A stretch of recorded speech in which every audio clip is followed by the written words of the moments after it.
welcome back to the April podcast of Kaleidopod, the place where Kaleidoscope and me, Chris Perry, does his best to try and explain the origins of some of the various audio recordings we have found over the years, most of which you will never have heard before today, some of which you might have heard on commercial CDs or DVDs, but you probably never realised they came from us.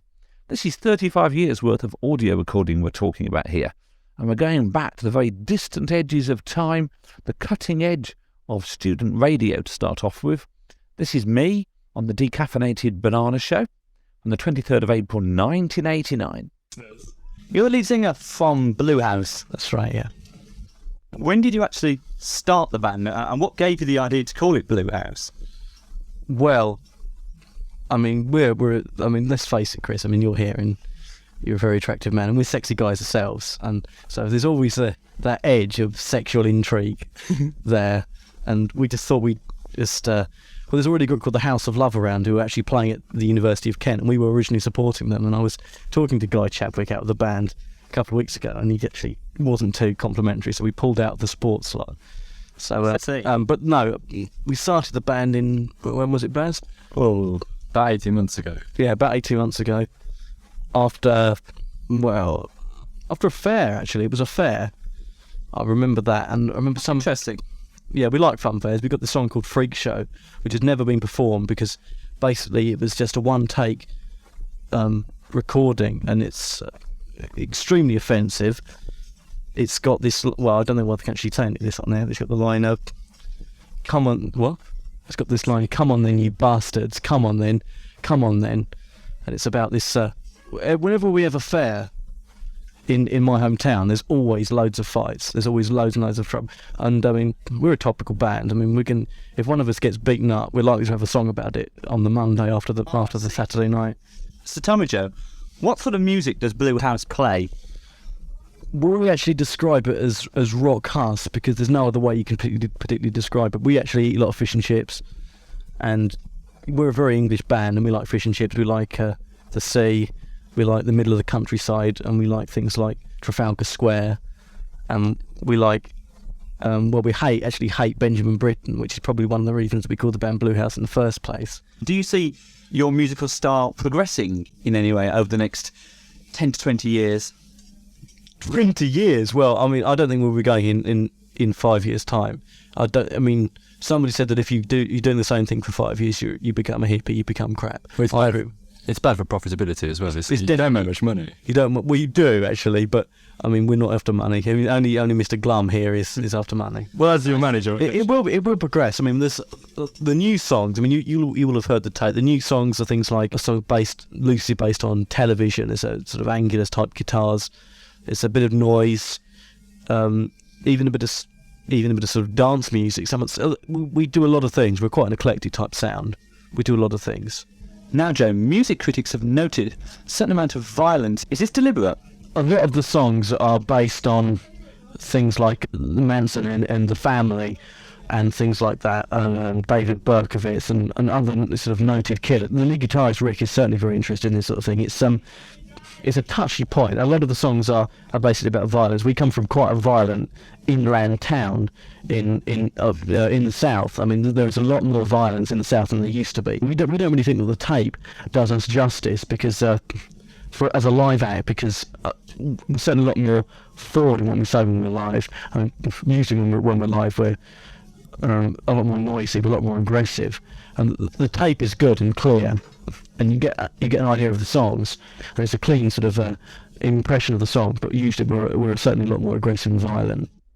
It's called Heaven is a Place Where PAs Are Never Late and Jesus Christ and Hendrix Drink Jack Daniels by the Crate. It's not actually called that, it's in fact called Godhead, but we haven't got round to recording that. It's an acid dance mix of one of the songs on there. I see. Which will be done within the next 3 weeks.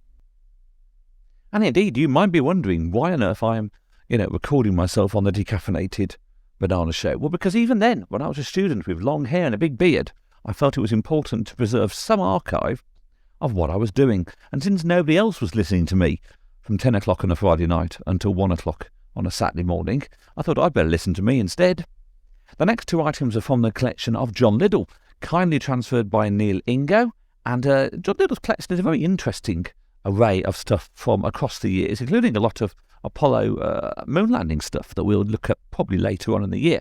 But to begin with, this is Concorde landing at Fairford, live on TV, the 9th of April 1969.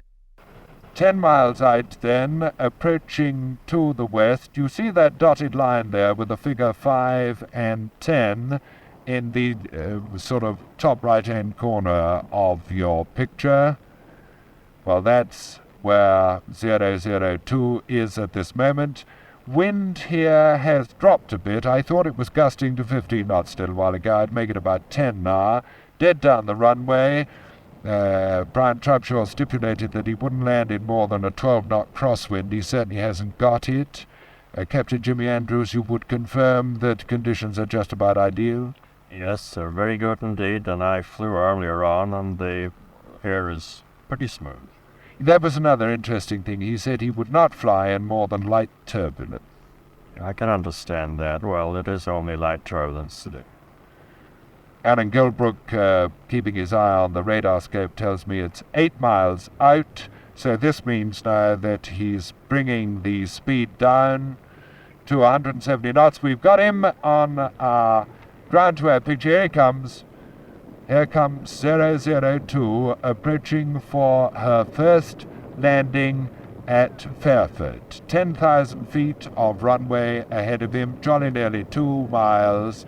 Now we can see the wisp of smoke hanging astern, coming down a glide approach angle of 3 degrees, coming down the ILS approach, speed 170 knots, about 200 miles an hour, gradually coming back on the throttle. No, probably in a fixed throttle situation, just driving her in now, would you say, Jim? Yes, with the nose up and a little more power on than we would normally have on a more conventional airplane. And you will see now this pronounced nose-up attitude, which is exaggerated by the slender delta configuration of the wing. She comes in like a great praying mantis. At least one artist, Dean Pears, has been inspired to do a drawing, or painting rather, of this remarkable attitude before she'd flown, and I must say it's come out, just look at that, coming in like a flying creature, a prehistoric monster, instead of the airliner of the future and Britain's great stake in the future. My guess is that he has broken off and is going to do a fly round, Jimmy? He said he might do one if he had some time to spare, just to extend the trip a little. It looks as if he's going to do that. I think so too. Now, he will have called his intention on the RT, on his radio telephone. If he is doing that, that is on a discrete frequency, which we are prohibited from listening to, and the helicopter has just arrived at the far end of the runway as Brian Trubshaw comes in from the east. The helicopter containing Sir George Edwards and Andre Tourcar and General Ziegler has just landed at this end of the runway. Well, now, Trubshaw, I'm not prepared to say whether he's coming in to land or whether he's going to... Yes, I think he's coming in to land. He's committed.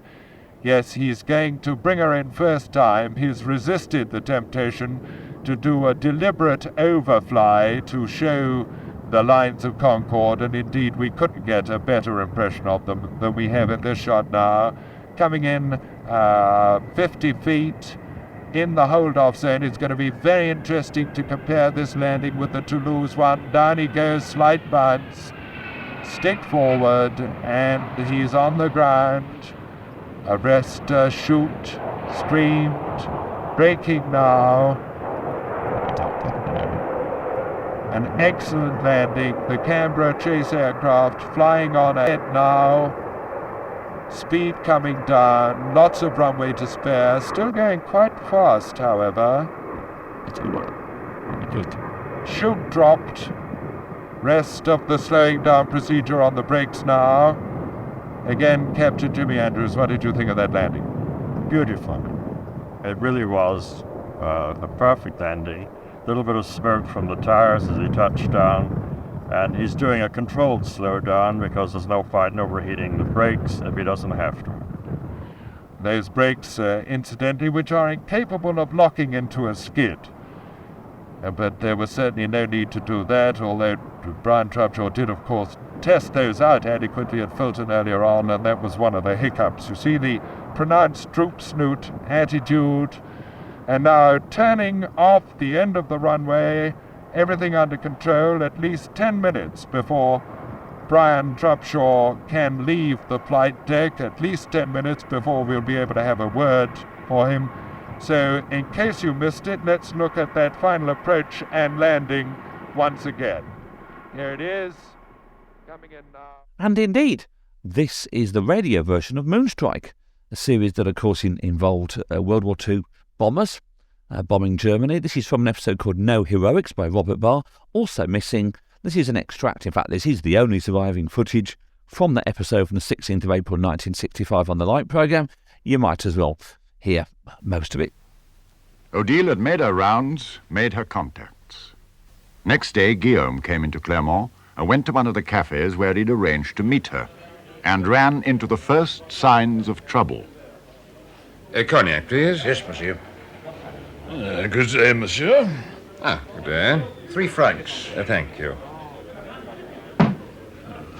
Waiting for your friend? What? Your friend. Oh, no, just passing. Your little friend, the little dark one. I don't have a little dark friend, monsieur. The one who plays bull. You play with him. Nice little man. Quick. Like a cricket. You're mistaking me for someone else, monsieur. I don't play bull. Have a drink. Oh, thank you, monsieur. Make it another cognac, Jacques. Yes, monsieur. Has he gone away? I wouldn't know. He comes here, does he? I used to. Played bull over there by the trees. In the summer. Good player. You played with him. Quick. Like a cricket, yes. I think I remember him. Health, monsieur. Health. Now, if you'll excuse me, monsieur. Work to do, you know. Of course, of course. Good day, monsieur. Good day. Well, Jacques, you told me They that were friends. I assure you of that. But they used to sit at that table by the window. And the little man has gone. Yes, 2 months ago. As Guillaume left the cafe, a girl who'd been sitting at a pavement table rose and followed him. It was an amateurish effort, and he had no trouble in spotting her and giving her the slip before going to see Odile. Now listen, Odile. You've done all the things London asked you to do. You've settled in Clermont, been to Châteauroux, met the station master. Yes. Now you go to Tarbes to find Henri. Today? Now, this afternoon. I think he's in trouble. What's happened? Well, that's what I want you to find out. There's a man asking questions about him, so I came to tell you. Where? Café Bourguignon, so be careful of it. Too many questions. Was I waiting for a friend? A little dark man. Plays bull. Has he gone away? When does he come back? Well, that's Henri. I want to know what the hell he's been up to and why they're asking questions about him. Who was asking? A man called Durac. You know him? I've seen him. He hangs around the cafes. And when I left, his girlfriend tried to follow me. Oh, no. It's all right. I shook her off, but it would happen at this time. This man, Durac. Trying to earn some money, I suppose. Reward for information, doing some work for the Germans. There are some like that. He knows about Henri. I don't know, but be careful. I'll go now. It's number 23. Now, look out for the plant in the window. If it isn't there, don't go in. And try and find out if something has happened. All right. Now, I'll tell Madame Blanche you've gone off to call on a customer. Oh, and Odile, call at La Souterraine. They might have heard something. Odile went to the station master, but he'd heard nothing. She took the train to Tarbes. At Henri's house, the plant was in the window, but to be quite sure, Odile made some calls in the street with her cosmetic samples and then went to number 23.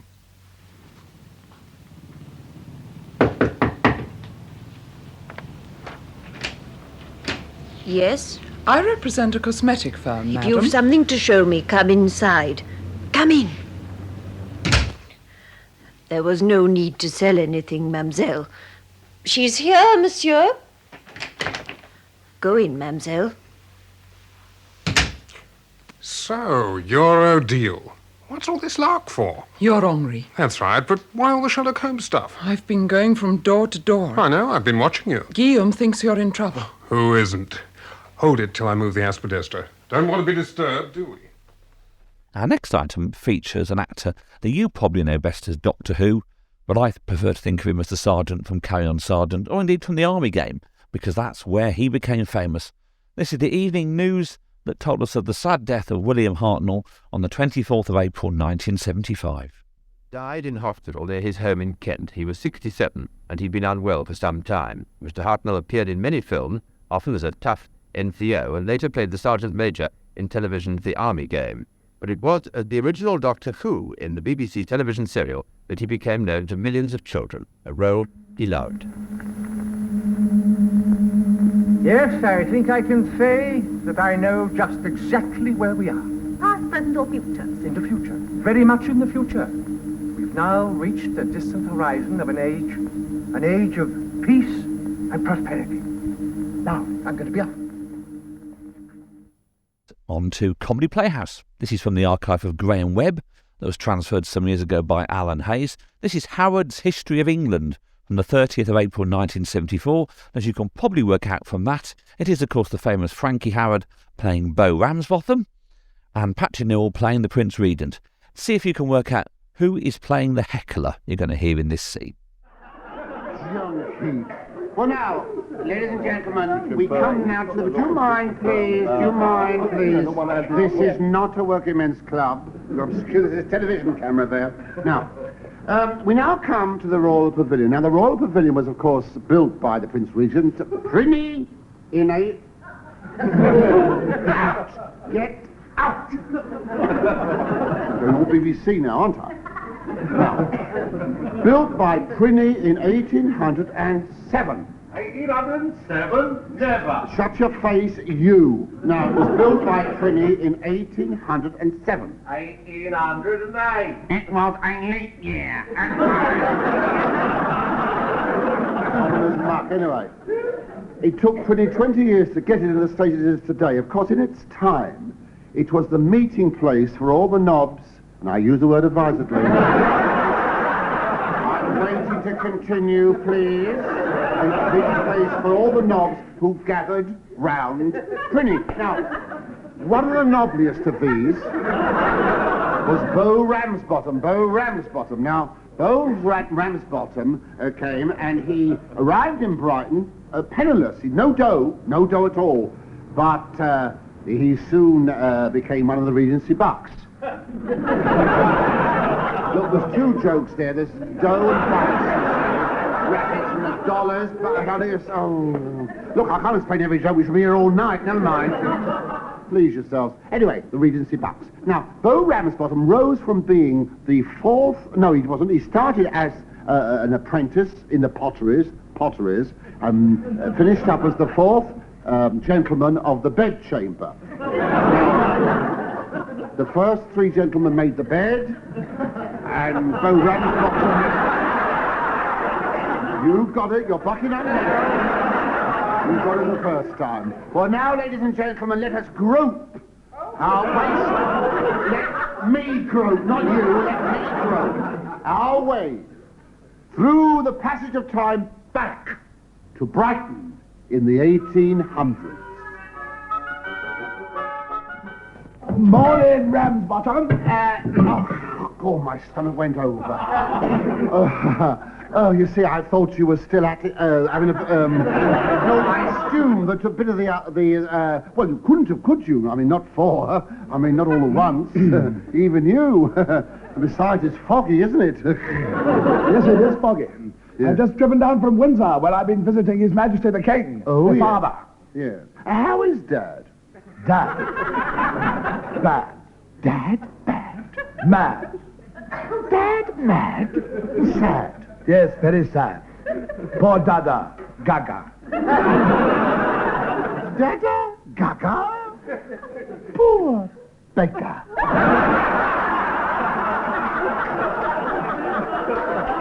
Oh, it's nothing. I just make them as I go along. Oh, Your Royal Highness. Does that mean to say that you'll soon be George Ivy? George who? Ivy, you know, your Roman numerals, I-V. You see, your father. Your father, Daddy, is George I, but you are George I.V. I knew we should have got a proper writer. I know he's the producer's cousin, but what does a ferret sexer know about history? Any more news? No, not really. That damn fellow Beau Brummell's been going about being sarcastic about me again. I don't believe it. Says I'm fat. Fat? Me, fat. Fat. Ha! Oh, ha! I quite agree. Ha! Ha! And thrice ha! You're quite right. You fat? Of course you're not fat. I mean, you're big. Biggish.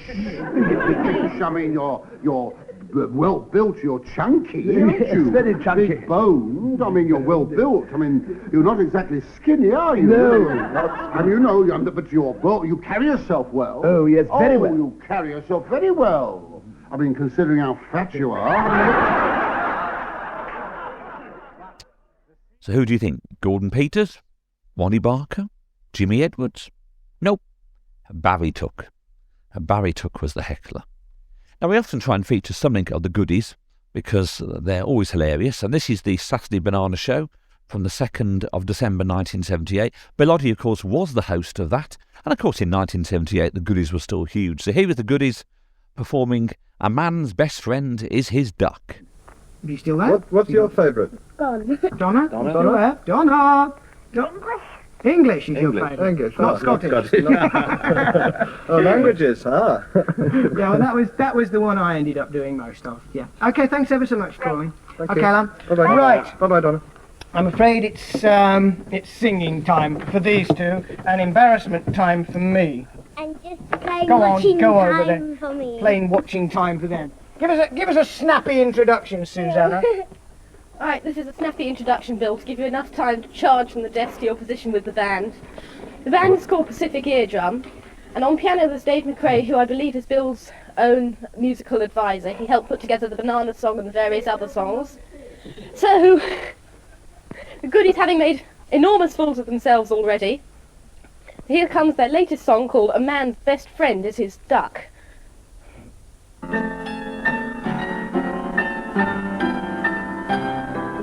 Many's the time I've been lonely.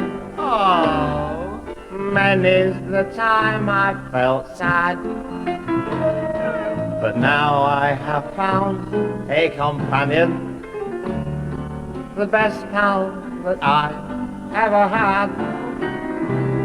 Oh, who is it carries the papers when I take him for romps in the park? Oh, it's a dog. Who comes when I whistle? Who sits when I stay? And who doesn't whimper or bark? Your grandfather. Yes, a man's best friend is his duck. His what? Oh, a duck will bring you good luck. Oh, I don't want a budgie who says naughty words. I don't think to titmice or hummingbird, and a hen can do nothing but cluck. There's a man's best friend is his duck. What is a duck? A duck is fidelity with feathers, a watchdog with webbed feet. A duck is strong even when wet. And when you come home after a hard day being nibbled by vultures, something will run down the path and meet you, something who cares. Your duck. And as you settle into your armchair, she'll climb upon your knee, and as she lays her head on your shoulder and lays her egg in your hand, she'll stick her beak in your ear and whisper softly. And you know you love her. You know because she's your old duck. That's scary. Yes, a man's best friend is his duck. Quack, quack. For a duck is well known for its pluck. Quack, quack. If a burglar breaks in, it'll chase him back. Quack. Scare him away with a spine-chilling. Kill him. 'Cause you can get a very nasty suck if you muck about with a duck. quack, quack. Yet a man's best friend is his dog. All together now! Quack, quack, quack, quack, quack, quack, quack, quack, quack, quack, quack, quack. Yet a man's best friend is his dog.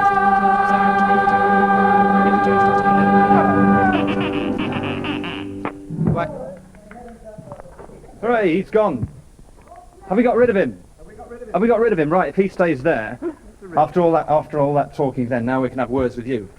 While you were on the phones, there were all sorts of questions going through my head, which came from kids and things during the week. All right? Yeah. Right. Silly question to you two, and I want to move in front of the piano, because otherwise we get the piano all in the way of us. All right? So come and stand here like good little boys you are. Yeah. We do what we're told. Right. First of all, oh, stop moving around, will you? Stop it. Right. Kimball Taylor is a posh name. Are you posh, or has your mother got a Rolls Royce? Yes, no. So you're not posh? My mother has not got a Rolls Royce, but if you're thinking of sending her one, she'd be very grateful for it. It is a posh name. It's somebody was trying to get some money and they failed. If you put the Brooke and the Taylor together, they hoped to inherit some money and they didn't. It is a posh name and it's the real name. So your parents are posh? No. All right. On a slightly more serious and slightly sinister note as well, this is from the collection of Barry Brown, some audio reels transferred by Bill, my producer, on this programme. This is from a film night programme. This is the unedited rushes of an interview with Alfred Hitchcock, made in the 1970s. But it seemed to me that in Frenzy it was quite possible the whole plot had been constructed for that one spectacular and already famous sequence in the lorry when the killer is trying to extract a pin. Was that in fact the main focus of the film? I think so, yes. You see, it was a mere fact that the market being a character. I've always chosen stories where the setting is as important as any of the characters. Of course, in this film it is, because from the setting of Cotton Garden, you go from potatoes, then from potatoes to potato dust, and dust on the clothes of the culprit, and finally into a brush, and then he's caught. But the script does surely break the first rule of suspense by telling you in the first 10 minutes who the killer is. The first rule of suspense is to tell the audience everything. Otherwise, they cannot have any suspense. Whodunits do not contain any suspense. Whodunits contain mystery, which is concealment of information, and therefore being mystified is not an emotion. It's like a crossword puzzle. It's an intellectual exercise, whereas suspense of itself is an emotion. Therefore, to get that emotion, you must tell the audience all you can. Otherwise, you'll never get the emotion. But in telling them that, how much of the script was in fact written to your instructions? I mean, how involved were you in the writing of it? I always am from the beginning. And the treatment is done first and completed in such a manner that it's almost as though you ran the film without any sound. Then the dialogue and the characters go in after that, because it's cinematic. And you're telling the story in pictorial form, and should do, and must do, and not be like a lot of films which are made today, which I consider photographs of people talking. Are you saying then that you would describe a scene and Anthony Schaffer would go away and write it to that That's right, description? yes, sure. Well, we would agree upon it together. In other words, I bring him into the direction of the picture. I don't interpret his script.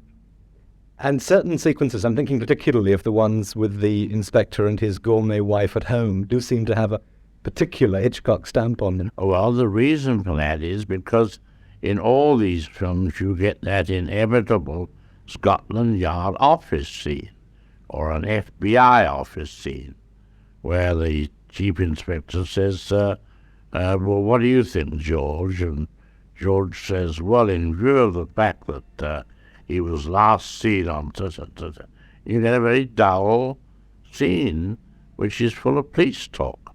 So I decided to get a mother and chaperone a mother, as you see her on the screen now.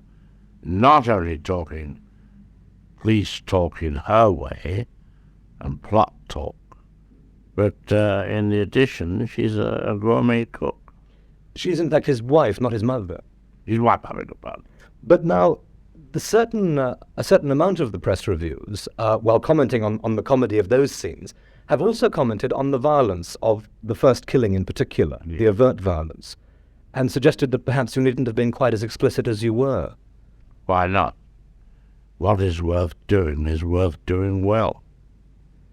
There wasn't a feeling that you had to live up to Straw Dogs or to a new feeling of violence in the I've cinema? never seen Straw Dogs, so I wouldn't know anything about that. I never copy other films ever, because I usually spend most of the time avoiding the cliché. For example, in North by Northwest, I had to put the hero, Cary Grant, on the spot. So the cliché would have been putting him under a lamp, wet roads, a pool of light, a black cat slithering along the wall, a face peering from a window, and a black limousine coming along. And I decided against all that as being the worst kind of cliché for this scene. So I decided to do it in the open, bright sunshine, without a tree or a house in sight. And then out of nowhere comes a crop duster and chases him around. Well, immediately that has now become a cliché, because the next time you saw it was in a Bond picture, when Bond was chased by a helicopter. Then you saw a French picture called That Man from Rio, where a man is chased by a motorboat. Then in a later film, you saw a man chased by a car. So what was once the avoidance of a cliché has become a cliché. And if you listen very carefully to the next lot of clips, and if you look very carefully around your computer screen, see if you can spot the cameo by Alfred Hitchcock later on in the programme. And here's your chance. Perhaps he's lurking in the background, smoking a cigar and listening to the Beatles. This is an interview from 1964 of the Beatles, and this was found in the Lost Shows collection from the Radio 4 campaign run by Charles Norton back in the when was it? When he did it? 2007, I think he started it. I think that's when he did it anyway. What about your impression of American adults? I mean, we hear, your impressions of teenagers and so on. Also, I saw you, Ringo, quoted as saying something about this. What did I say? You tell me. I don't know. I quoted so much it's ridiculous. What did I say? You tell him what he said, Paul. I can't even remember. I don't about know. adults. About no, really, he's always quick. They're older than I am. No, he said the adults were a bigger problem than the teenagers. Oh yeah, well, they sort of go potty. Yeah, they were. I mean, the teenagers last for the autograph and take it and leave with that, but the adults want to know where you've been and what you do and everything. Oh, they cut your hair too? Yeah, well, I don't know if it was an adult, but somebody did. Did you manage to get much time away from all this and really get away by yourself? We got 3 days at the end after the Ed Sullivan in Miami. We stayed on. Was it 3 days? Yeah, it's something like that. 3 days. So nearly free. Just with the police and us, What about a final word about the Ed Sullivan Show? I mean, you went over really big there, the biggest audience ever in New York. What was it like from your point of view? The only thing we were a bit disappointed about was the sound. There was a bit of trouble with the sound, and my mic was off for one number and John's was very low for another. But I don't think it mattered. It didn't matter an awful lot, we hope. Because the reception. Ed Sullivan, New York. Ed Sullivan rang us up afterwards, and he said it was lovely, fellas. Thank you. In his own language, of course. Of course, yes. Can you give us this impression that I've heard about of your impression of the American language? I can't do it. Of course. No, I can't. Go on, Ring. John. No, let John. WIS. No, we couldn't say that. Come on. No, we're not. No, we don't do impressions. We can't. When we're out of the 50, we'll do impressions. I'm told your impression of Ed Sullivan is better than Ed Sullivan. He's a good lad, actually. Well, Mel. Well, It's good. Yeah. Anyway, nice to see you back, boys. good to Thanks see very you. much for sparing the time Keep to talk kicking, to us. you know. Thanks very much. Keep kicking. See you. Thank you very All the much. best. Right. Goodbye. Goodbye. Bye, Z. Keep recording, BH. I'll go in with the hair mic, so don't kill the main mic. George. Yeah? Let me ask you about the Liverpool accent. Do you think you've left some of it behind in the States?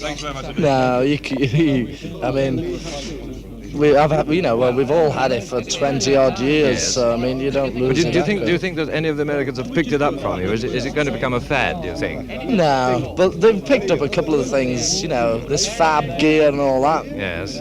Sort of stuff they start quoting in newspapers and things. And a lot of the kids, the fans writing to us, I've noticed, saying fab and gear, but I don't think, Were you amazed by the warmth of the reception? Yeah, it was just ridiculous, really. When we were halfway over there, the captain or the pilot, whatever you call him, he said to us that there were a couple of thousand kids there at New York, and we didn't really believe him. But when we arrived there, it was fantastic. There's so many people, and I think the press, I've never seen so many press and TV cameras in one room all at once, You glad to be home? Oh, yeah. Good. Now let's move over to Ringo here. Quickly, because I've got... Yeah. Ringo, let me ask you about Cassius Clay. Yeah. How'd you get on there with that? Well, I thought he was a great fellow, Yeah. He's a big lad. So some people suggested that it was a sort of dead heat between you and Cassius on the publicity angle. He beats anybody, You've got to meet him to be, he's unbelievable the way he carries on. He really knocked you down. He keeps shouting and telling everyone how great he is and everything, He's marvellous. Thanks very much. Now, a quick word with Paul. Paul, did you get any chance while you were over there to do any more writing? I'm sorry, but look, the police are getting talking. He's terrible, that fella. We did write one or two. Yeah, half of one on the plane coming back, and one or two sort of sitting around in the hotel in Miami. Do you think that the American atmosphere helped you at all? It didn't actually. No, we expected it to, but it didn't really, because we didn't see enough news sort of things to be influenced. It was all the stuff we saw was the sort of stuff that we'd been listening to a few years ago. Did you feel a bit hurt by the suggestion of some of the critics that what you were doing was old hat? No, not really, because that's what we think. We think it's a bit old hat, but a lot of other people don't think it is, so that was good enough. Well, it all depends on your personality. Yeah. Thanks very much. Thank you. I've got to wind it up. Come on, fellas. Come on. Ringo. Where's my coat? Now, this Lost Shows campaign, run by Charles Norton, which was very successful and collecting material from people like Adrian Bishop-Laggett, who'd worked as a sound engineer at the BBC, also found some very unusual other items. This is the only surviving footage from the Roy Hudd show made by Yorkshire TV in 1969.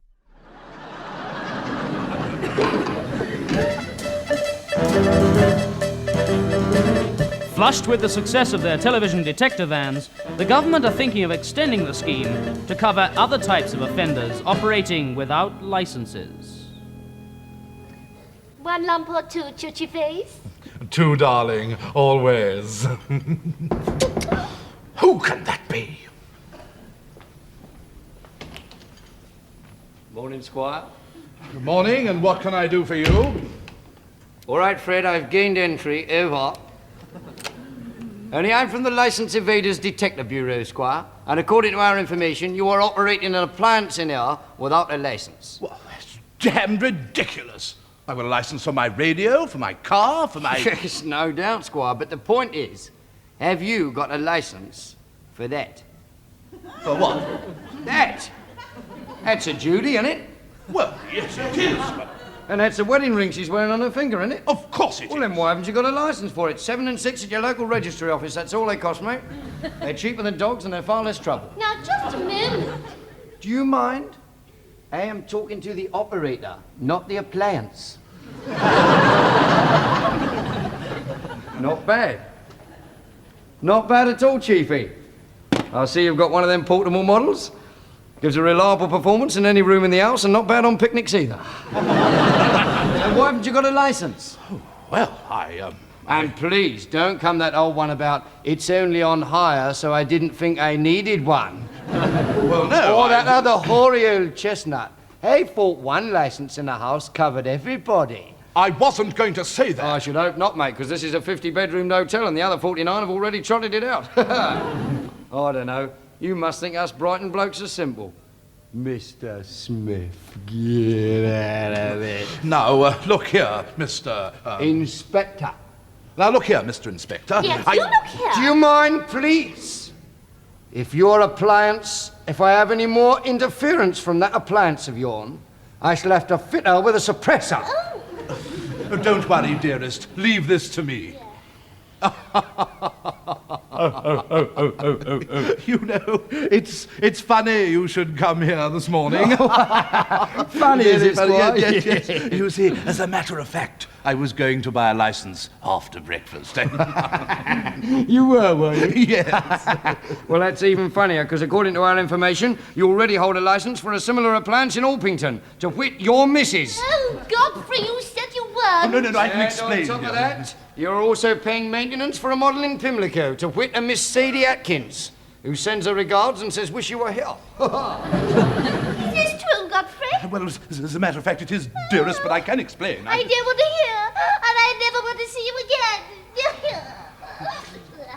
There's a fine mess you've got me into. Oh, I'm sorry, Ollie, but the law's the law, and if we break it, we have to pay the consequences, don't we? Excuse me, the van. Hello, Stevens here what? Gosh, town me! Now what? The rotten stinking GPO have just come round and nicked me for not having a television licence.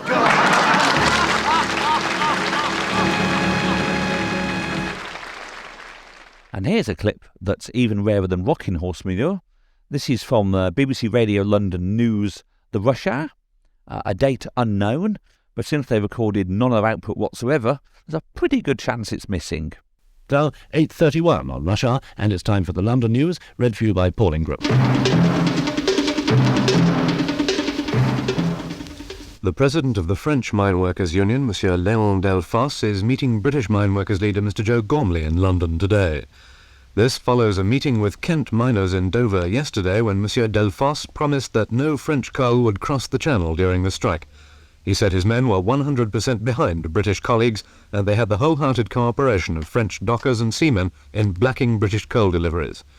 Monsieur Delphos also promised financial help for the Kent miners' strike fund and said that on election day a contingent of his men would visit pickets in Britain to show their solidarity.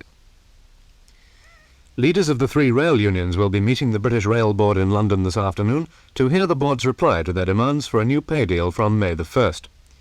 It's expected the board will offer the unions rises of up to 10%, with a promise to put the railmen's case for extra money to the pay board inquiry into wage relativities. Over 1 million copies of the Daily Mirror were lost last night when journalists in London stopped work to hold a 5-hour union meeting. A spokesman for the management confirmed that newsmen at the paper's Manchester and Glasgow offices had not returned to work after their decision to call a stoppage. 2 million copies of the paper's northern editions were lost. At the moment, no meetings are planned between the journalists and management. An Irish civil rights movement has warned that there could be a flare-up of violence in Britain if there's a continuation of what they regard as unwarranted police harassment of Irish families. The London-based Irish Civil Rights Association accused police officers of using flimsy excuses for raiding the homes of Irish families.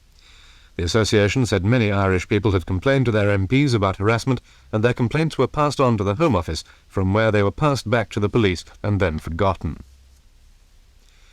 Thousands of leaflets have been printed in 11 languages by the Dover Harbour Board to draw the attention of drivers of juggernaut lorries to the dangers of the A2 road between Dover and London. The leaflets say that the road network hasn't kept pace with the incredible expansion of trade through the southeast ports brought about by improved technology. Drivers are asked to use care and obey speed restrictions. They're warned that the suction produced by a large lorry travelling at speeds over 30 miles an hour could draw a small child into the road. The A2 Action Group has welcomed publication of the leaflets. After being discharged from a hospital in North London, a woman of 97 was found lying alone and helpless in the bathroom of her home. And now health officials have issued a statement saying every step must be taken to prevent such an incident recurring. The woman has been readmitted to the hospital St Anne's after representations from Haringey's Social Services Department. A man and a woman are recovering in hospital today after jumping for their lives as fire swept through their South London home. The couple were stranded on the first floor of their house in Brine Road, Balham, by the blaze last night. As firemen arrived, they jumped. The owner of the house, Mr. Kantilal Shah, was taken to St Mary's Hospital, Croydon, for treatment to serious burns and bruising caused by the jump. Plans to build a civic administration centre costing millions of pounds at Church End in Finchley have been postponed by Barnet Borough Council. They say they've had to shelve the project because of the present economic situation. A small coloured box fixed to prams may be the answer to the problem of baby snatching. 2 men from Stevenage in Hertfordshire have designed a gadget which they claim will foil attempts to interfere with a baby or its pram. It's an alarm which will cost about £6.75, and it's the invention of a vintage car renovator, Roger Steer, and an electronics engineer, Alan Toombs. They're expecting to market the device soon. The dispute at Thames Television goes on today and threatens to black out all live programmes. The dispute's over the sacking of 12 powder puff girls who refused to work with 4 trainees in their department. The make-up girls were then sacked by Thames, but 200 workers struck in sympathy. And likewise, even rarer than the rocking horse manure comes wooden rocking horse manure. This is from Capital Radio in the morning, also from an unspecified transmission date. Perhaps you might know when they are, and you can tell us, because I don't know. But here they are from this Lost Shows campaign. Every morning at the Tom Dance and Joan Shenton programme on Capital 539. Wow, and today Monty, on page 3, where is it? Yes, today Monty at Large. Monty will be at Hatton Garden, taking a look at what is known as a girl's best friend. Oh, not down there. Oh, diamonds, diamonds! Monty and diamonds, can you imagine that? That's going to be a ball. Stay tuned to Capital 539 because we have a double helping of David Bowie coming up right after this. Everybody loves Streisand and Redford together in The Way We Were. Don't take our word for it. It's fantastic, really great. Sad. Sad? Yeah. If you could talk about the film in one word, what would you say? Truthful, really, wasn't it? Very much not, slow. What did you think about Streisand? It's fantastic. And Redford? Oh, lovely. Certificate A, Leicester Square Theatre, now. Carry it with you. Wrigley Spearmint. The big fresh flavor. Wrigley Spearmint Gum. Carry it with you. Wrigley Spearmint Gum. The big fresh flavor. Wrigley Spearmint. Carry the big fresh flavor. Wherever you go, whatever you do. Wrigley Spearmint Gum. It's the finest pack of flavors. Hey, wherever you go, carry a pack of Wrigley Spearmint Gum, because flavor as big as Wrigley Spearmint shouldn't be left behind. The big fresh flavor. The Daily Express. First with the action.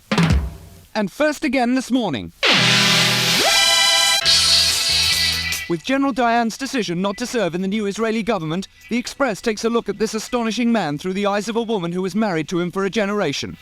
Gene Rook meets Harold Wilson, and the Harris poll reveals an interesting new election feature. The Daily Express. First with the action. Get your copy of the Daily Express now.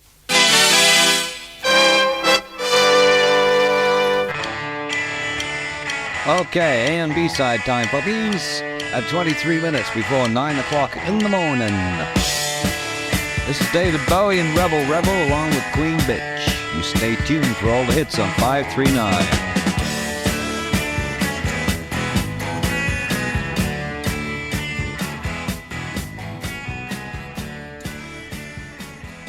We're now delving into the archive of Dennis Goodwin. And this is called Confined to Camp. This is the BBC Midlands Home Service from 1956 from RAF Wellesbourne near Mountford, which is in Warwickshire. In fact, I got married near Wellesbourne, actually, funnily enough. The 21st of August 1956, this is Dennis Goodwin doing stand-up. And being as it's BBC Midlands, we know it doesn't exist anymore, and we know that probably it wasn't heard nationally either. And now, ladies and gentlemen, we have a special surprise for you. You've all seen those wonderful films, Up in Arms, Hans Christian Andersen, and more recently, The Court Jester. Now I have great pleasure in introducing to you a man who has also seen these films, Dennis Goodwin. Thank you so much, and I must say, ladies and gentlemen, you certainly look good from up here, particularly the NCOs, just like a rainbow, a shower with stripes. And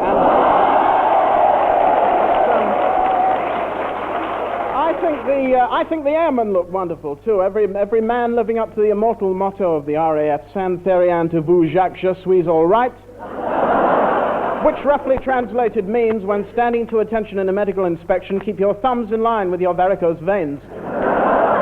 Oh, those medical inspections. You know, I remember mine. I still remember mine. The MO said to me, he said, "What's your profession?" I said, "Comedian." He said, "Well, make me laugh." So I took my clothes off and they carried him out. But you know something? Our sick bay was full of doctors. There was Dr. Chester, chest surgery, Dr. Head specialist, Dr. Foot, chiropodist, and Dr. Winterbottom, general practitioner. Then there was my first inoculation parade. Isn't that awful, that inoculation parade? You don't know where to put your hands, do you? No pockets. Now, honestly, I was turning blue with the cold. Finally, one fellow came up and jabbed me in the arm. I said, "Are you from the MO?" He said, "No, from the orderly room. I'm filling my fountain pen." I learned one thing from those medical parades. You can always tell a man's rank by the hair on his chest. That's absolutely true. If he's got the average fuzz, he's an AC2. If he's got a big, bushy chest full of hair, he's a drill sergeant. If it's up in curlers, he's a flight lieutenant. But,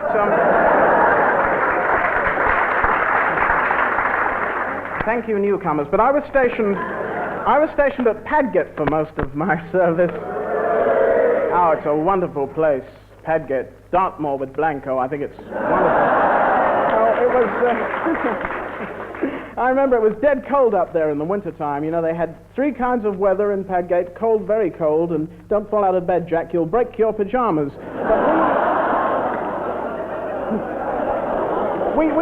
All of us, we had to help out on the neighboring farms, you know, in the district. I had to milk a cow once. It was so cold. All that came out was 5 yards of spaghetti. You know what a cow is, of course. It's an animal with 4 stander-uppers, 2 sticker-outers, 5 hanger-downers, and a swisher. One cow was there for 3 months, but she never gave any milk, so we finally had to sell him. Then there was Wing Commander Admin Jenners. He was a friend of my family, you know. Well, he seemed to know all about my parents.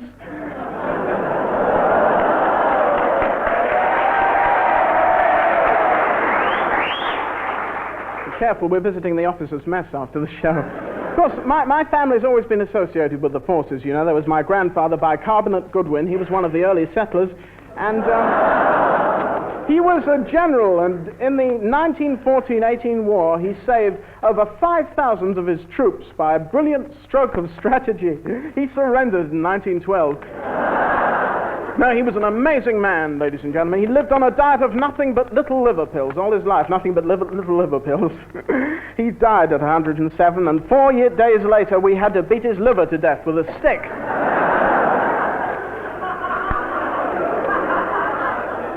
Next time I do it, I'll say it properly. Oh, but memories. Memories. I remember the time all the boys got me to ask our sergeant about giving us 48 hours. I'll never forget it if I live to be normal. I just strolled up casually. I said, "Sargie, what's the daddy? The weekend passes."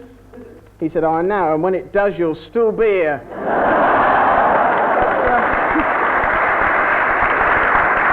But then they posted 100 rafts, they are now. They posted 100 rafts to the camp, and I walked straight into the adjutant's office.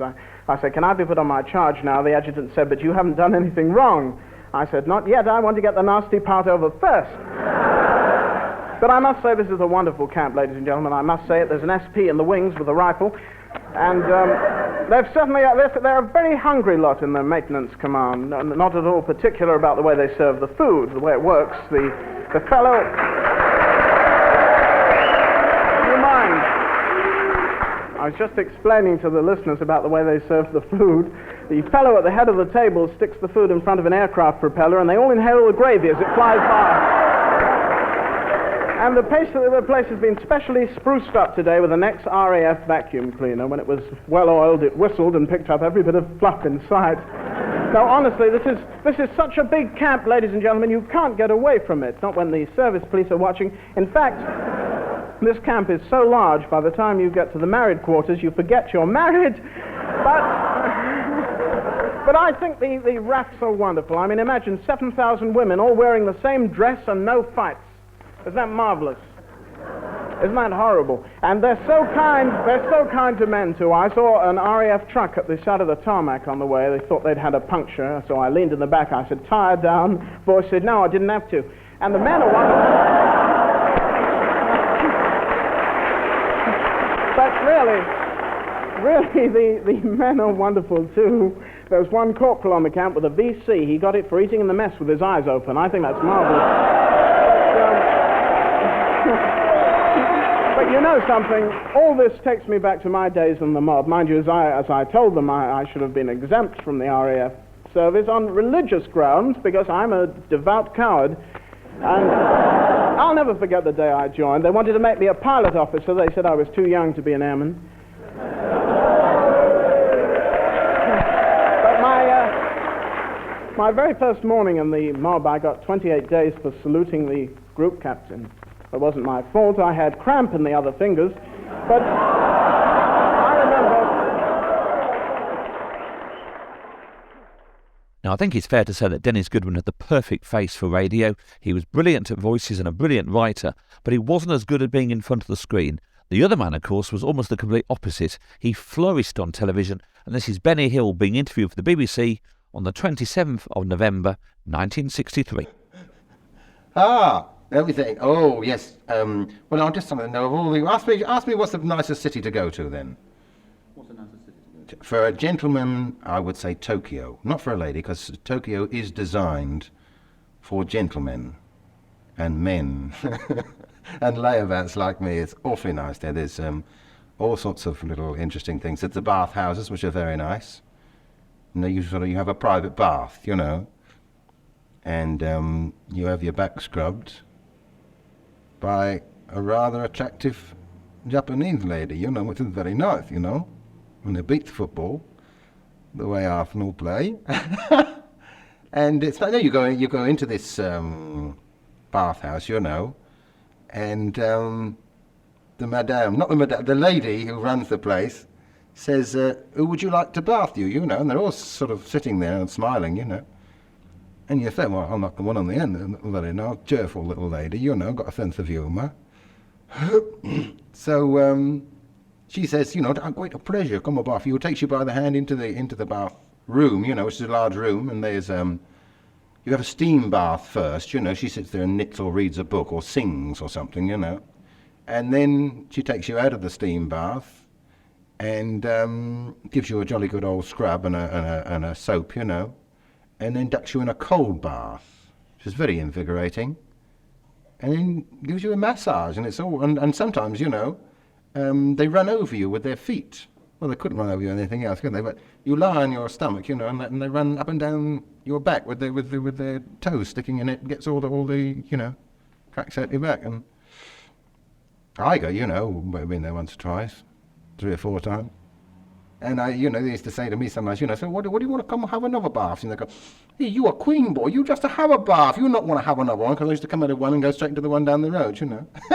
Well, it's such a novelty, isn't it, you know? The pumpkin was what his story meant, right? Pardon? About the middle piece, which you said in fact didn't go anywhere. We talked about generally about travel. Did you want to go away from that? I don't mind. You said you were a bit of a layabout. Do you think you're a layabout? Yes, I don't work very hard if I can avoid it. I work slow and easy, you know. Well, you see, I'm not married, and I don't have a car, and I don't spend a lot of money apart from on travel, you know. So I don't need a lot of money, so I don't work very hard, you know, if I can avoid it. And I usually... It's not bad, is it? Although I've got a mate of mine, he wrote to me, an American fella, and I met him a couple of years ago in Barcelona, and he has a swinging life because he's got a very limited income, you know, small income from some business he's got, you know. Not very much, but he just travels around the world doing nothing. And he's just written to me from Paraguay, you know. And he says for about £4 a week you can live over there and have a swinging time, you know. So I might go and join him before long, you never know. It's good though, actually, because You don't think it work in the end, is it? Oh, no. Mine is. Why haven't you got a car? Why haven't I got a car? Oh, that's a good question. There's a good one. I was a driver in the army for 5 years. I was a driver mechanic in the Remy, and I've driven everything from, big Scammells and big Leylands down to Jeeps and motorbikes, And I've nearly been killed and nearly killed so many people so often that I thought, well, I think now's the time. When I came out of the army, I said to myself, well, now's the time to pack it all up. Oh, yes. You got a wife? Well, I haven't got a wife. It's funny you should say that. I don't know. I haven't thought about it. I asked a girl to marry me about 10 years ago, and she turned me down and married a dentist. I haven't asked anybody since, Well, I don't know. I suppose she didn't like me, and I couldn't do her teeth for nothing, could I, for a start? Then you haven't thought about it? Oh, I think about it all the time, yes. But I never think of anything else. But I don't know. No, I nearly did. Now, I must say this. This is twice I nearly asked. Might have been turned down again, you don't know. But twice since then I've nearly asked. Both times at the old flat where I used to live, where it had a roof just above my the flat that I had, the roof. And both times it was on the roof, and both times they were redheads. They'll know, won't they? And both times it was Easter time, and both times they had on these sort of flowery patterned dresses that they wear, and that and the spring and the daffodils, And you get a touch of the tapioca then, don't you? You have to be very careful, But I was on the edge of it, and I don't know, I just twisted the subject around, and I thought, well, I'll wait a bit longer and see, because I'm a bit too young to die, aren't I, You wouldn't be able to travel if you got married. So Well, recently, would you, or would you? that is one of the things, you think, well, you can't. I mean, now, no, seriously, now, sometimes the life is a little bit lonely, on your own without a wife. But on the other hand, now I can do what I frequently do. I ring up I live just around the corner from the airport terminal, and I get on the phone and I say, when's the next plane to Europe? And the girl says, where? And I say, who cares? When, And she says, there's a Lufthansa to Hamburg in 2 hours' time or something. And I say, well, book me on it. And I put a toothbrush and a razor and a pair of pyjamas if the weather's cold in a briefcase and nip round the corner and I'm on it. A woman would stop this. Ja, bestimmt. I'm sure she would, Our final item from the Bob Monkhouse archive is from a test recording, a non-transmitted test recording that was probably for the advertising agency that Bob Monkhouse and Malcolm Mitchell used to run. This is Cadbury's Skippy's first date. I assume Cadbury's refers to the confectionery company. And this is Shane Fenton, Wendy Richard and Tommy Steele. We would like to play you some recent tracks produced by Mitchell Monkhouse Associate. Each Sunday, we package a 30-minute Radio Luxembourg program for Cadbury's Skippy. The following is an example of one of the commercials. Time to meet Jimmy Gabble and the Late, Late, Late Show.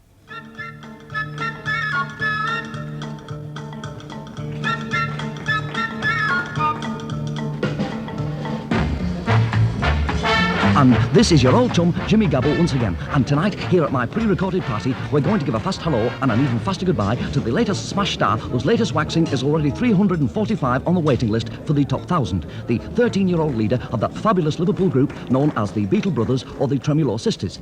We can't tell which because of their haircuts. So let's say, how do you do to Rock Bottom? How do you do, Rock? How do you do? Well, first of all, I'd like to say that I think you're absolutely wonderful. I think you're wonderful too. Well, thanks. And do you mind if I ask you and your boys a few questions? If there's anything that you want, if there's anything I can do. Marvellous. Well, tell us, Rock, what exactly were you doing when you were first discovered? There I was, digging his hole, all in the ground, so big and sort of round it was. Really? Well, that I'd love to see. It's not there now. Oh, pity. Anyway, Rock, I understand that you and the boys have just completed a film. What's it like? What a picture, I'm chilly, I'm bam, bam, bam, bam. And what did the critics say about it? Stick it in your family album. Oh, pity. Tell me, Rock, what sort of an outfit do you wear on the stage? A white sport coat and a pink carnation very smart. And of course, all your fans would love to know, what do you wear when you're all alone in the privacy of your own home? Baubles, bangles, bright shiny beads. Yes. Well, I see that you've just got married. Rock, how do you feel about your wife? I'm very grateful she's a woman. Well, naturally, yes. And I also read that your manager went with you on your honeymoon. How did that work out? Right, said Fred, both of us together. Really? Well, they say you make £3,000 a week, Rock, but after you've paid for instruments and orchestrations and hotel accommodation and transport and manager's fees and agent's commission and all that, exactly how much do you have left? Half a sixpence. Well, that's showbiz. And finally, I'd like to ask you and your fab group, what's your prophecy for the biggest hit with the public in 1963? Get Skippy, go happy with Cadbury's much more munchy bar. No, boys. Actually, I meant, what's the new sensation that all the kids are going to go out of their schools to get? Skippy, Skippy, Skippy, Skippy, Skippy. Yes, but I mean, Rock, I mean, Skippy, I mean, that's a chocolate bar, isn't it? I mean, you can't sing a song about a chocolate bar, can you? Or can you? Get Skippy, go happy, Cadbury's much more munchy bar. Well, you've certainly sold me on Skippy, lads. I'll just slip a Skippy bar onto the turntable and I'll lower the needle onto it and see what it says. There. Yeah, that's funny. It doesn't make a sound. It doesn't have to. The taste says everything for Skippy. That's because it's a perfect combination. Crisp biscuit, creamy caramel, and Cadbury's famous milk chocolate. 3 big thrills in one big bar. Try one tomorrow yourself and find out. At tea break, lunch break, coffee time, tea time. Anytime's the right time for Skippy. Yes, have a munchy Skippy and you'll say, I like it, I like it. Get Skippy, go happy. Get Skippy, go happy with Cadbury's much more munchy bar. Get Skippy, go happy, there's 3 big thrills in one big bar. Caramel, crispy biscuit, and Cadbury's milk chocolate. All in Skippy. Get Skippy, go happy. That commercial was devised and read by Bob Monkhouse with Doug Stanley. The jingles were composed and orchestrated by Malcolm Mitchell. Staying with the music theme for a moment, this is a Lost Top the Pops. From April the 22nd, 1971, we're going to hear a bit of the Rolling Stones, and I'm kind of hoping that somebody here might actually tell me if these are new lyrics. It would be lovely to think that in those days, of course, they were actually changing the lyrics when they appeared live on these shows.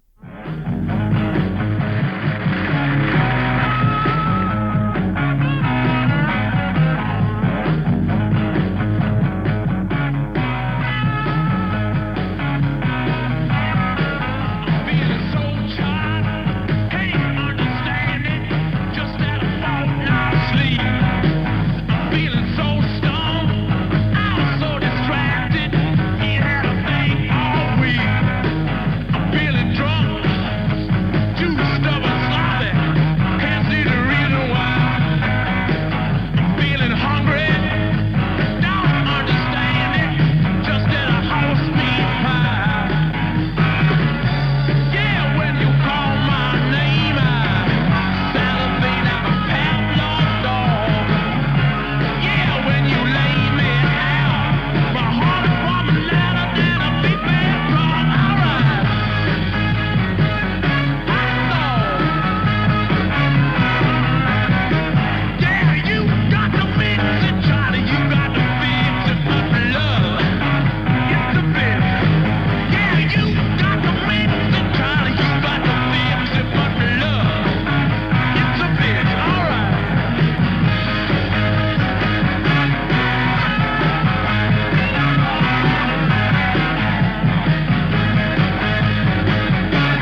20th item is from a Callan episode. Once a big man, always a big man.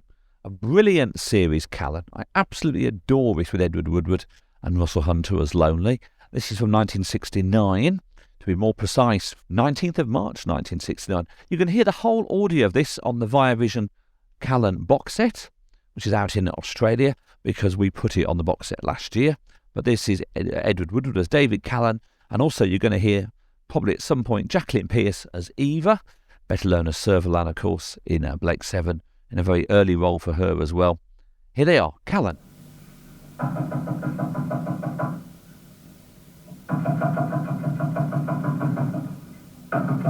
right.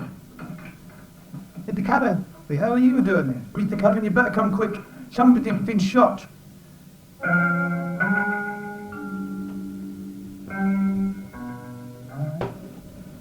I said no, Clyde. We've got to get back safe first. It must be in the village somewhere. Callan doesn't leave till the morning. Oh, come now, Clyde. Don't pretend you don't know what I'm talking about. Billy? Yes? Listen, you're in this up to your little nasty neck, so I don't think you can creep out of it. You'll have to tell someone, miss. Sooner or later. Later. I without you didn't hear a thing. No one need fight until the morning. Yes, what am I going to say Give with me a drink, Clyde. Drink, miss? At a time like this. I think you're wrong, miss. You should tell the police. Now, when I am ready, I want you to go down to the harbour, find out if the faced man, if it's not, go to the park. Don't be ridiculous, miss. As I tell you. No, Miss Eva, I will not. Your father Was a fool. He was a good man. He was an old man and he was finished. He still had a lot of dignity. Dignity? Where? He hasn't had dignity for years. He was frightened. Frightened that 1,000 punitive investors would take their money out of his pocket. Call that dignity? It wouldn't have been so bad if he'd done it for the cause or something, if it had been some grand political gesture. He hasn't deprived you, miss, over all these years, if I may say so. And he's not going to now.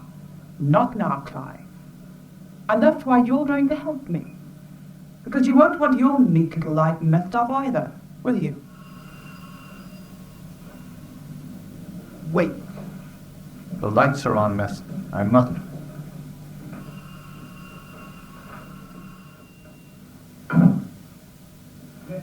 Can I go in? Well, it's all right. I know the way. What happened? My father, Mr. Callan, had shot himself. Not that that's anything to do with you. Have you called police? Of course. Unfortunately, the nearest, the 10 miles away, takes them some time to get here. Have you touched anything? Something very aggressive is the word I think you're looking for, miss. Yes, I sometimes get like that. Have you touched anything? No, I have not. Did it leave any kind of note, any reason why? Has it really got anything to do with you? I mean, I appreciate your help, Mr. Callan, but I think you should leave this to me.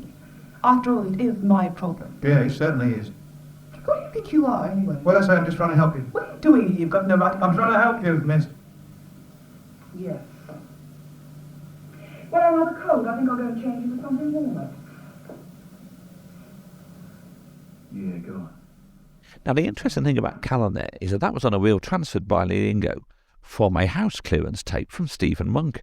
Now, since the tape was completely unlabelled and had no writing on any kind of, inner or outer, Neil had no idea at all what was on there until we actually transferred it, which just goes to show that it's always worth persevering until the very end. I think it is.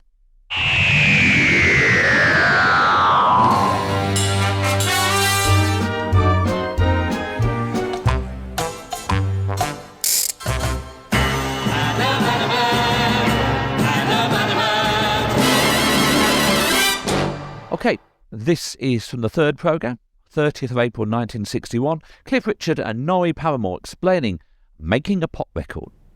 One of the busiest people in the control room was David Lloyd. He operated the tape machine, and he had to log the tape indicator readings for each take and play back any one of these on demand. I asked him a bit more about his job. Well, I'm the junior engineer. My main job is to make sure the machines are in working order before the session starts, and that they're loaded with tape before we start. I notice here you're using more than one recording machine. Why is that? Well, tonight we've got a stereo session with a mono tap. That is to say, we run a stereo machine, at the same time we run a mono machine, which is a direct copy from the stereo. Well, I see. So every time you stop to start again, both machines must be started together. Yes, they're linked, actually. So when I start one, it automatically starts the other. I see. But there's more than two machines here, surely. Well, just in case we have 2 lots of stereo running and 2 lots of mono running, which in past times we have, and we've got machines in the room ready. Are you likely to do any editing? Not myself, no. The editing is done by a separate start. Even if it was a straightforward thing to be done? Well, if it was a rush job, then we do it on the session. But normally the thing is taken through, and that complete tape goes off for subsequent. Oh yes, it's taken away after the session, and goes through a separate channel. During one of the recordings, I made a sketch of all the microphones that were being used. In the centre were the 5 saxophones, split on either side of a ribbon microphone. Then, at right angles to this, that's to say, facing the saxophone microphone's dead side, there were 5 trombones in a row, playing into a cardioid condenser microphone, with 4 trumpets up on a rostrum behind them. On the saxophone's other flank, there was an arc of rhythm players, namely the vibraphone, timpani, and the Latin American instrument. 3 ribbon microphones for that lot. The piano used a ribbon microphone too, and so did the remaining rhythm instrument, double bass, guitar, and drum. 1 microphone apiece. The vocal microphone was a condenser cardioid, and it was enclosed in attentive screams as we heard earlier. It was near the rhythm, for strict timing, and it was close to the conductor too, though I noticed that Cliff Richard's manager sometimes acted as a link with the conductor, in tricky passages like this. Lover, please be tender while your tender fears depart. Lover, please surrender to my heart. I say the devil is in you, and to resist you I try. When the final number had been recorded, I asked Norrie Paramore and Cliff Richard if all the discs had been planned and worked on in this way. Well, it's been different because we've never used a big band before, and I must say it's been interesting. It turned out to be great fun too over this kit. We got here though. Yes. Norrie, what led up to using the big band? Well, I think that we've tried to experiment a little with Cliff recently. We used strings quite successfully, and as a matter of fact, Tito Burns, he suggested that we should use a big band, so this is the result. I think it's not exciting. The first few bars I heard when we came, he told me it was going to be coming out of the usual. What kind of preparations followed that? You thought it would be a good idea, yeah. And then what happened? Well, we got together with Bernard Ebbinghaus, who did the arrangements. We're all rather staggered at how brilliant they've turned out. Were you in on this, Cliff, at that stage? Well, yes, right at the beginning. First of all, we chose numbers that we thought would be most suitable, and then we asked Bernie to come in, and we were in Norrie's office, and we were going through it on the piano and gave our ideas to Bernie, and Bernie did most of it. So this weeks ago, or a few days ago? I don't know, 3 or 4 weeks ago. Yes. And from BRMB Radio, from the Ed Doolan collection, transferred by Pete Crowther, we have Bill Maynard in April 1977 talking about Selwyn Froggitt. You know, it won't surprise me if it all falls away next week. You know, things are like that. Who knows? Within 2 months, within 6 months, people forget very, very quickly. So what you've got to do, this is one of the reasons I made the record. This is one of the reasons why I'm now delighted to be working in a wheelchair, because who knows? Like next year, it might be my wheelchair year, so I've got to prepare for it. You're right. You've got to be ready, because all of a sudden you finish a television series, and if you've been doing that television series for, say, 5-10 years, and only that one character, you'll find that nobody will employ you, because this is what I found in the past when I used to do the sweaters and the haircut in Great Scott It's Maynard. It was 20 years before I was accepted as anything else. What have you got coming up after Selwyn Froggitt? As soon as Selwyn finishes, I've got a series for Thames, which is networked, of course, which is called Paradise Island. The reason I took this one so near, I didn't really want another comedy series quite so quickly. I would have liked a couple of dramas, which would have balanced it out, right? Yeah. Would have made a nice bridge. But this came up, and one of the characters, there's only two characters, they offered me the one character which was a ship's officer. It's about two guys who go down on a ship and they spend their life on a desert island, and it's all their bickerings and associations. And there's one of the guys is as I say, is an entertainment officer, a bit flash, misses all the birds and the booze and all of that. The other character is a vicar type, priest type monk who's on the trip because he won a Spot the Archbishop contest in the Church Times. Would you believe? Anyway, so you got these two. So they offered me this, and I said, no, I won't do that. What I'll do is, because that was too near the Life of Riley character, you know, the Flash. Yeah. I said, what I'll do, I'll tell you what I'll do. Although it's the feed part, it was basically the straight part. I said, what I will do is, I will play the vicar priest fellow. You see, and of course, because I played him, he became a bit monkish and became a bit eccentric, and in fact, it worked out very well. So although he doesn't have funny lines to say, he is an eccentric character. Who's the other guy? Bill Franklin, the Schweppes commercial guy. Super. You see, but Bill was, I think, destined to play the vicar because he speaks terribly like that. So what's actually had to happen is he's become the Flash. You know, sort of bird-wanting, booze-wanting type guy. And I've become the there are higher things, my son. And it's worked out well? Because we're playing against type in many ways, it seems to work like a dream. I haven't seen them yet. Tell you after. Wasn't that clip magic, Morris? Now, are you thinking what I'm thinking? Was that really Bill Maynard or was that Alfred Hitchcock? I don't know. Can anyone look inside the computer and tell me? Moving swiftly onward, we have three experts here. I mean, I'm moving very swiftly onwards from my terrible jokes. This is Michael Chapman, Peter Cogeen and Michael Simpson at a Kaleidoscope event in March 2005. Now, the interesting thing about this is that Michael Simpson's wife came up to me afterwards and she said, you know, that it was incredibly rare to get Michael Chapman to be anything but grumpy, basically. Michael Chapman hated being interviewed. But she said, you really managed to get Michael to open up and give probably the best interview he's ever done, ever. So I take that as quite a compliment. Now, Mark Shuttleworth recorded this, who was our main person, with Kate Shuttleworth as our main sound engineer. And we have them to thank for this recording. And we're going to hear three clips here. We're going to hear one from Michael Chapman talking about Public Eye, the wonderful series with Alfred Burke, that he both produced and story edited at various times, and wrote, in fact. And we're going to hear all three of them talking about a famous Bill scene in a van. Now, I showed this clip, and hopefully you're going to hear some of the audio from that as well, as part of these sequences. And I thought this was just a convenient clip to show because we didn't have many clips on VHS tape. It turned out this scene was a really interesting example of the three men working together, and they waffled on about this scene for quite a while. So here's their conversation after they've watched this particular clip of some actors from the Bill sitting in a police van. What the hell are they doing?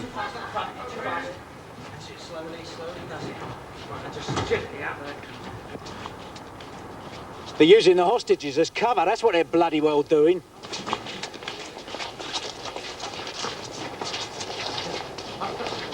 Someone up there front. Come on, the kids over here! Stay there, don't move! Run! Out of the way, Yorkie! Kids! Come here! Go on, Sarah. Come. Go! What's the matter? It won't start! It won't bloody start! That episode, that extract from the Bill, did you recognise it? I recognise it, but it couldn't remember what it was. I bloody well recognise it. You talking about where we lent on because of violence. That episode was the last one you did, and the first one that I completed. What happened was that who was that fun actor that died of drink? Kevin Lloyd. his family were kidnapped in a bank by some roughs, bank raiders. And there was a scene in the bank of considerable violence, and it involved Kevin Lloyd's character's small kids and his wife. And I see him was shot. And the storyline was read by the ITC, whatever they call themselves, that's the overseeing authority. And they were concerned by what they read. And when they saw it, they were even more concerned, because this was now before the watershed, and what concerned them was the effects on kids of this violence. Obviously, none of them would be mothers or fathers. So it was the way with regulators. And however they put their foot down, they wouldn't have it. So we were stuck with a significant chunk of action that we couldn't possibly use. All that business of the car, which wouldn't start, was actually made after the program had been made, after the episode had been made, several days later, as a device to get over the action that we weren't permitted to see inside the bank. They had rigged a car, the police had rigged a car so that it wouldn't start. So it worked perfectly well, but that's a typical example of the problems you have when you move from after 9 o'clock to before 9 o'clock. But overall, the show itself, well, one forgets the climate in which one's working. I went on a colloquium in Dijon once, which was about police drama in Europe. And we were all invited to show clips. And I showed some stuff which was strong, not that particular program. And the other program makers were astonished and said, and this was moderate fare I was showing. It showed police in crisis. And they said, we couldn't show this. And I said, why not? He said, it's not the detail, it's the tone. He says, it's too dark for us. It's too, it has no escape from reality in it at all. You're just facing the harshness of a policeman's life when confronted. And they found that they admired it and envied us for being able to show it. Did you find it hard picking up Public Eye then? Because that had been around for years before you came. No, I didn't. Part of the necessary requirements of a producer is a well-developed ego. And you work on what you want to work on, and you push programs the way you want them to go. And you are employed because your past history suggests that you're doing it the right way. So I've always been interested in putting my imprint on a program. Elfie Burke, a wonderful actor and a highly intelligent and engaging man, saw what I was trying to do. Public Eye, by that time, it started out as a very austere program. It was quite bleak in its origins. Brian Tesfaye, the program controller who gave me my first job, when he saw that first episode of Public Eye, I remember him saying, it seems to me very little fun. I'm a bit concerned about its wider appeal. He was, to some extent, right. It remained, I think, of limited appeal, whilst being a very respectable program.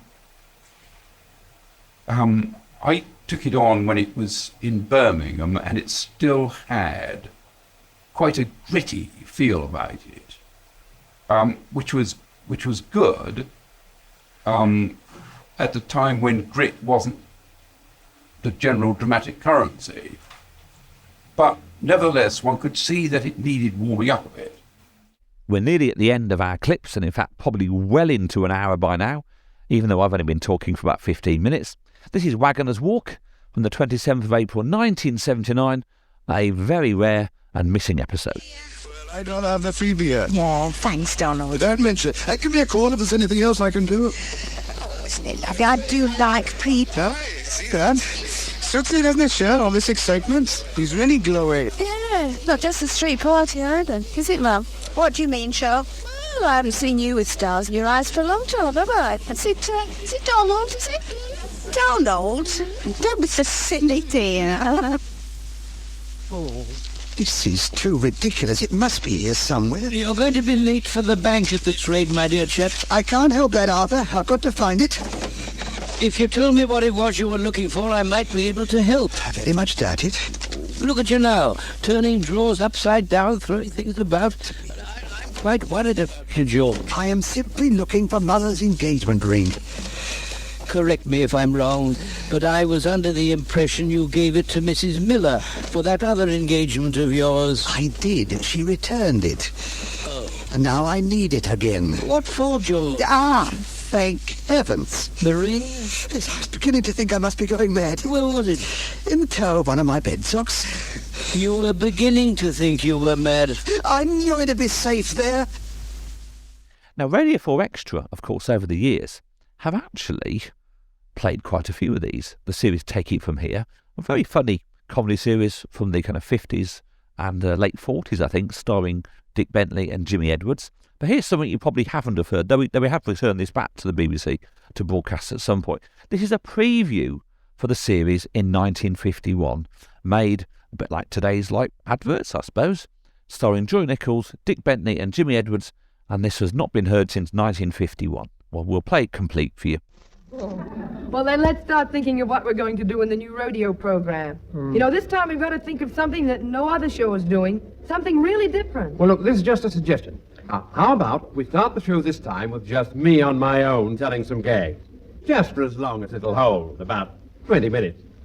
I'll tell all the gags that have got me the big laughs in Blackpool. What are you going to do with the other 19 minutes? Well, I've got my Indian clubs and the paper-tearing. Dick, no, that won't help. We had hoped to bring you some advance information on the new Take It From Here series, which starts on December the 2nd. And so the other day I went along to the producer's office. Yes, well, I think it would be safe to say we've something up our sleeve. Oh, good. Although, don't you agree it would be a pity to give the show away by telling the listener too much at this stage, Jingle? Quite, but I can leave that to you. Yes, but, well, yes. Well, the program will, it'll last for half an hour. Yes. Be a lot of comedy in it. Of course. A certain amount of singing. You know, Charles, I get the impression that you're trying to stall on me. Where are Frank and Dennis and the rest of the cast? None of them around? Oh, no, not today, Jingle, no. Well, a lot of work goes into a program of this sort, you know. We've got to have a breather sometime. Come off it, Charlie. Well, you can take it. Everything's under control. By the time December the 2nd comes... I say, Sheriff, you haven't got a fair pair of socks on you, have you? I mean, Ivan? No, I laughed with the... Oh! Engelman of the Remove, surely, isn't it? 3 a.m. Engelman, they could. What ho there, lad? Come to add to the chaos? Chaos? Jimmy, please. I've just been telling Jingle how smoothly everything is going. You know, the whole show under control. Under control? Oh. Yeah. That's a good one. This boy's never serious for a moment. Do you know, only yesterday I was saying to the director of cancelled appearances, that's Wilfred Pickles, you know, I said to him, Wilf, if you want a really good laugh, get hold of young Charlie Maxwell. He's terribly ticklish. But Jimmy, what's all this about chaos? I understood you had the whole programme all cut and dry. Oh, bless the lad. We've none of us even given as much of a thought. You've been spoofing him, Charles. Jimmy, be quiet. I've got trouble enough. I don't want to have to face an even uglier mess. Well, I understood Bentley was in Australia. In Australia? Charles, you didn't tell me that. Well, yes, it seems that the kangaroos are fascinated because Bentley's got 2 pouches, one under each eye. Yes, but Jimmy, he was billed in the Radio Times to appear today. Well, that's Maxwell for you. Loves a jape. Next thing, he'll be telling you the scriptwriters aren't in Australia either. Jimmy, Frank and Dennis? In the Antipodes? Gold star, Engelman. I can see you've been swatting up your geography prep. Yes, the two boys are out there trying to write some original jokes, or even some aboriginal jokes. Did you hear that? Good on it. He didn't like that, Charles. I must be off now. I've got to just pop along and see how Joy is. You know, she's been a bit out of the weather. You mean Joy Nichols is ill? No, Jingle. It's nothing serious. It's I think it's just something to eat. Well, all the same, the old favourites will be back, and in these last 30 minutes we've thumbed through the index, a little more than that, and glanced at the preparation of some of the items which you'll be hearing between now and the end of the year. And the emphasis, if I may place it, is on some. Good listening.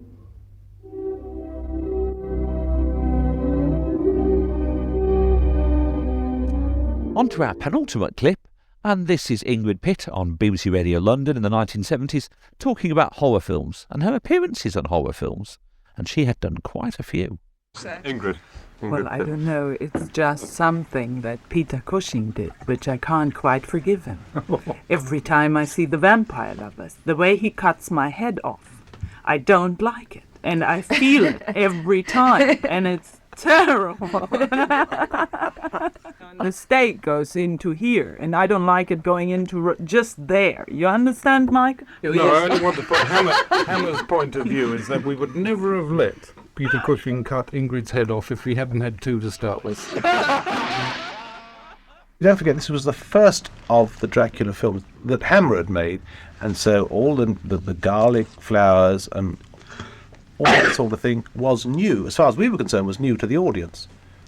So all this about... This is something we had to put up and explain. Now you don't even have to explain. You hang garlic flowers. So in that first film, you're in trouble. The horror of Dracula, you're at great pains to make clear to everybody when the guy says research on vampires, exactly what a vampire was all about. You had to explain why the garlic was in the room. Right. Well, we still do. Let me just correct Jimmy on this, Jim. Even today now, particularly in the modern one, but even in upcoming ones, it's still necessary because of that new audience that you remind them more. And you reassure them. Yes.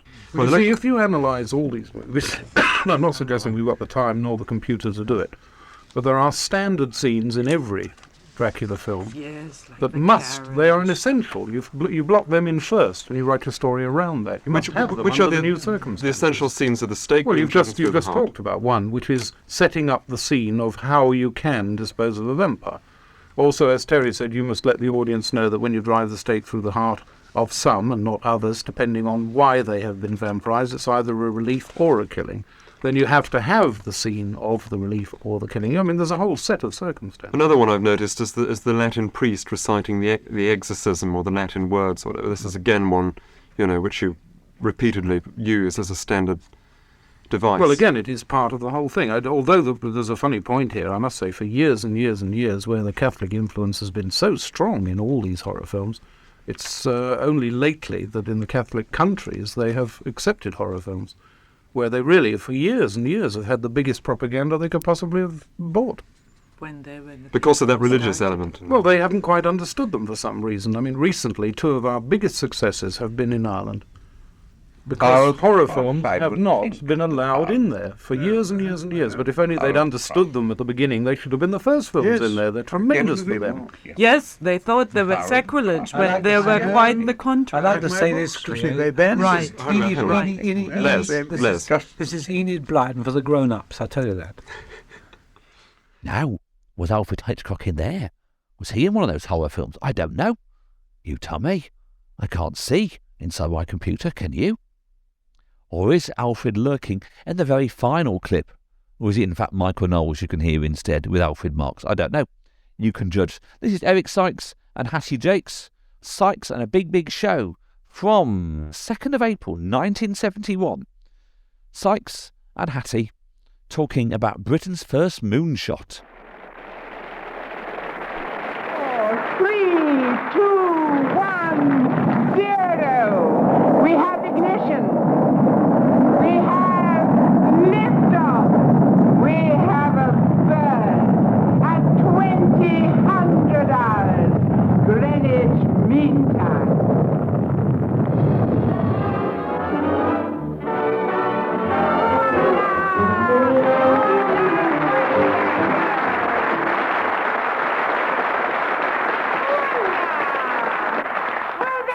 good send-off for the show, wasn't it? And I wonder how many of you thought that we were in that rocket. But even Eric wouldn't be foolhardy enough to do a show from one of those. Excuse me. Hello? Eric, where are you? What do you mean, guess? Oh, all right. Are you at Mrs. Butterworth? Eric, I can't stand here all day playing guessing games with you. Where are you? Hello, Herb. I'll tell you what, I'll give you a clue. Clue number 1 coming up, right? Sitting on top of the world. You're in the post office tower? No, clue number 2. All systems are go. Those prunes, I warned you. You're in the doctor's. No, I'm not. I'll tell you what. Look, as I gaze out of my window, I can see Africa, India, Jamaica. Are you in Paddington? She'll never get it. Listen, I'll give it to you. You know that rocket that went up just before the show? Yes. Well, I'm in it. Eric, if you don't get round here right away, that may very well be the case. Ha! Look, you've got a television set on the stage, have you not? Yes. Would you switch it on, please? He's never up in a rocket. Make him giddy if he gets on a chair. Eric! I can see you! Who are those two in bed with you? We're not in bed. You have to lie like this. It's one of the rules. You know the Russian rocket Vostok, the American rocket Apollo 13? Well, this is Britain's answer. Manchester 1. Manchester 1. And Eric is there. When all the world laughed and twisted the lion's tail, one man stood firm. Eric, dedicated, burning with a patriotic fervor. There was Eric at Cressy, Ashingham, Barislava, Dunkirk, and Eric in Manchester. As long as there are Britons, there will be Erics for Elizabeth, England, and St. George. He isn't really in the rocket, but I rather like that speech.